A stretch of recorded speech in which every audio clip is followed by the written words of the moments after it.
Donc en fait, ce qui nous rassemble nous rend plus forts, plus solides, ensemble. Il vaut mieux une action solidaire plutôt qu'une action solitaire. Alors dans ce mot, il y a aussi une idée d'entraide et de partage, de savoir, de compétences, d'idées, de rêves. C'est souvent, on parle de solidarité nord-sud. Pourquoi ne pas imaginer, on va inverser un petit peu les mots, pourquoi pas une solidarité sud-nord, et pourquoi ne pas évoquer également la solidarité sud-sud, tout simplement, pour pouvoir aussi enseigner, apprendre et transmettre aussi vers le nord. Alors, dans ce stand-up, il ne sera pas question de ces coopérations dont on traite souvent, des coopérations institutionnelles, multilatérales ou bilatérales, mais plutôt qu'est-ce qui se fait au sein de la société civile pour faire émerger ce partage, cet échange, cette entraide entre les citoyens pour progresser, pour avancer ensemble en matière de transition énergétique. Et puis, cette solidarité est importante pour créer un commun, quelque chose qui nous rassemble, qui nous assemble, qui nous ressemble. On a trop tendance à oublier qu'on a quelque chose en commun d'extrêmement important, et c'est notre planète. Et donc ce stand-up permettra aux intervenants que je vais appeler dans quelques minutes de faire émerger justement des idées pour faire travailler ensemble pour le bien commun de notre planète. Alors on va commencer tout d'abord par Safae El-Fadili, qui est ici, qui est directrice à ENEA, à ne pas confondre avec l'agence d'environnement italienne, ENEA, qui est un cabinet spécialisé dans la stratégie. Monsieur Jean Blaise, qui est un entrepreneur qui a la lampe à pétrole à la lampe solaire, et aussi pour améliorer l'interface entre les entreprises africaines et les entreprises européennes. Donc,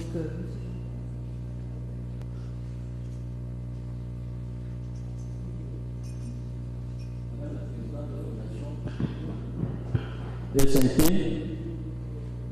Madame la vice-présidente de la Fondation ESNT, Excellences, Messieurs, Mesdames les ministres, chers diplomates, honorables députés, Monsieur le maire, Mesdames, Mesdemoiselles, Messieurs, permettez-moi avant toute chose de féliciter Myriam Maestroni, présidente de la Fondation ESNT, et toutes les équipes qui l'accompagnent dans le combat énergétique planétaire, qu'elle mène sans relâche pour notre humanité depuis des décennies. C'est un combat noble qui nous interpelle tous et dans lequel je suis moi-même engagé depuis des décennies. Madame la Présidente, vous avez tout mon soutien et désormais nous cheminerons ensemble. Je salue ici même en terre africaine de Tunisie l'initiative de cette université de printemps. Université qui doit non seulement sous-tendre à la réflexion sur l'énergie, la transition énergétique en Afrique, mais surtout qui devait aussi tenir compte des réalités de cette Afrique dans laquelle nos peuples, en majorité, n'ont pas droit à l'énergie de base et pour lesquels il faudra encore attendre des décennies pour que ce soit chose possible. Au Cameroun, berceau de nos ancêtres, pays qui m'a vu naître, dans lequel, depuis plusieurs décennies, je suis moi-même un acteur de développement socio-politique et économique incontournable.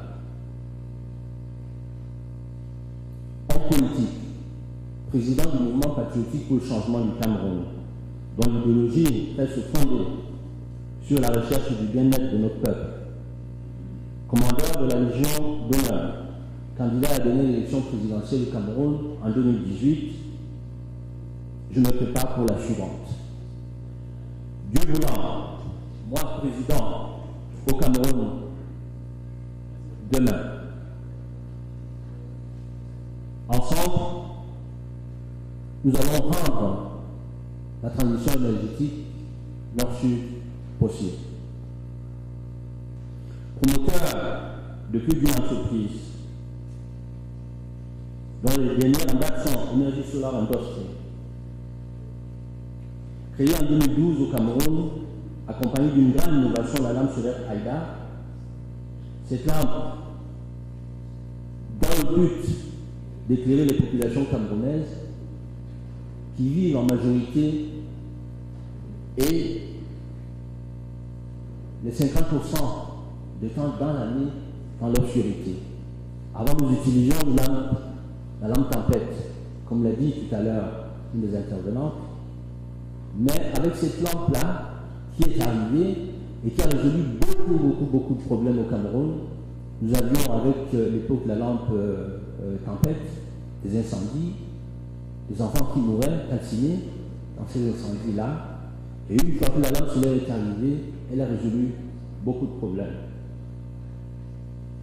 Énergie Solar Industrie, qu'ils ont créé en 2012, a été jusqu'à offrir aux pygmées, aux personnes, aux minorités vulnérables, le bien-être.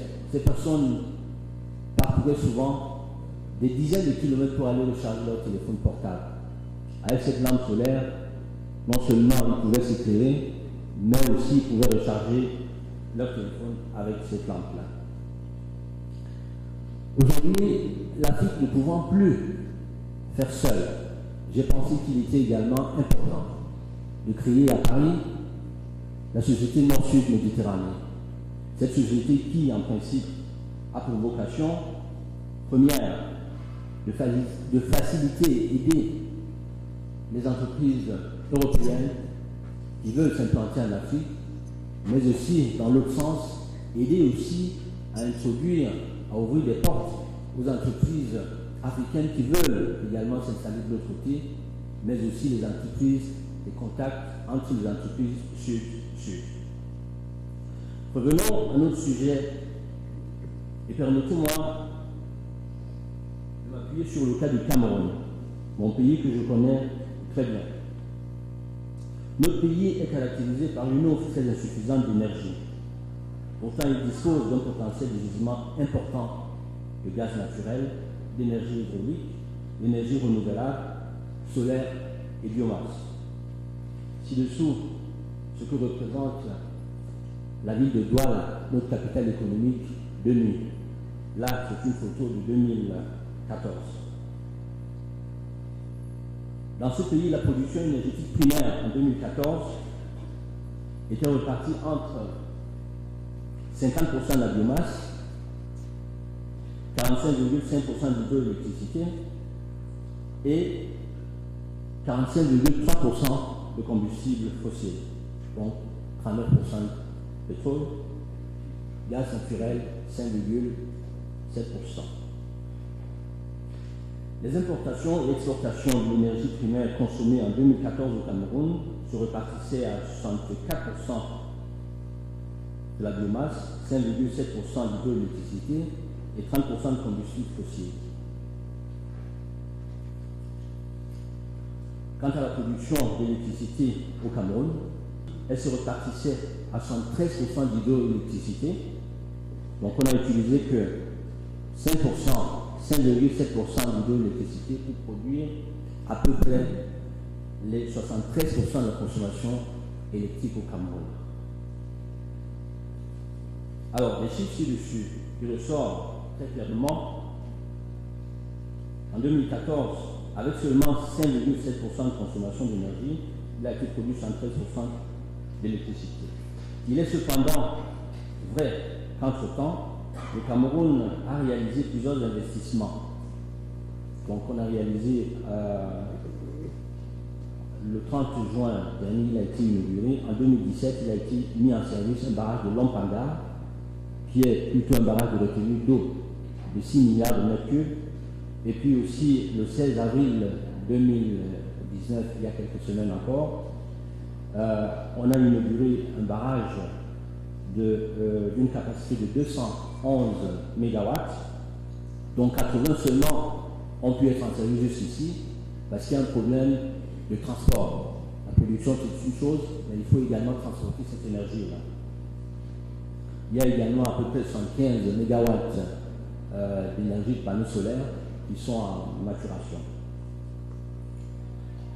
Alors, par ailleurs, il est important de noter que le secteur de l'électricité au Cameroun a été libéralisé depuis quelques années. Pour des investisseurs qui veulent aller au Cameroun investir dans le secteur de l'électricité, ils peuvent aller créer leur propre société au Cameroun, vendre l'énergie électrique au public. Donc, une idée que j'ai en projet de réaliser au Cameroun, y compris une usine de fabrication des lampes solaires à grande échelle. Et cherchons des partenaires et financiers pour les deux projets. Madame la Présidente, loin d'être des mots, des débats, des discours, mon souhait est que nous ouvrions ensemble afin qu'à la sortie de cette université de printemps, la solidarité énergétique nord-sud prenne effectivement corps. Ci-dessus, quelques deux exemples que je venais de vous donner. Je me tiens à votre disposition. Je souhaite, Madame la Présidente, que vous portiez ces deux projets dans vos bras et qu'ensemble, à la prochaine université de printemps, nous puissions dire à la prochaine Assemblée que oui, la transition énergétique est bien en marche et a été possible. Madame la Présidente, ne relâchez surtout jamais. Votre combat est noble pour notre humanité. Je vous encourage vivement. Le Nord étant maître du savoir, propriétaire de ces technologies, des moyens et appareils de financement d'une part, l'Afrique de son côté possédant de gigantesques richesses naturelles et gisements qui ne demandent qu'à être exploités au bénéfice de nos peuples et de nos États respectifs, mais aussi des intérêts communs de chacun de nous, unis pour construire l'avenir, ensemble le transfert et la mise en place opérationnelle seront facilités par nous autres sur place. Madame la Présidente, le thème qui nous unit ici dans cette université, transition énergétique en Afrique, est très évocateur. Il nous interpelle tous. Il nous interpellera aussi longtemps que la solidarité énergétique Nord-Sud ne sera véritablement en marche. Dans une nouvelle dynamique et une nouvelle forme de coopération ensemble, unis, nous pouvons durablement construire l'Afrique. Oui, c'est possible. Dans une nouvelle vision, unissons-nous. À titre personnel et dans la perspective de cette vision de coopération énergétique qui se doit nouvelle, je suis disponible, moi-même à travers ma modeste personne, à être un ambassadeur de cette cause et disponible à accompagner, introduire les entreprises françaises. La transition énergétique en Afrique doit être une réalité. Je vous remercie.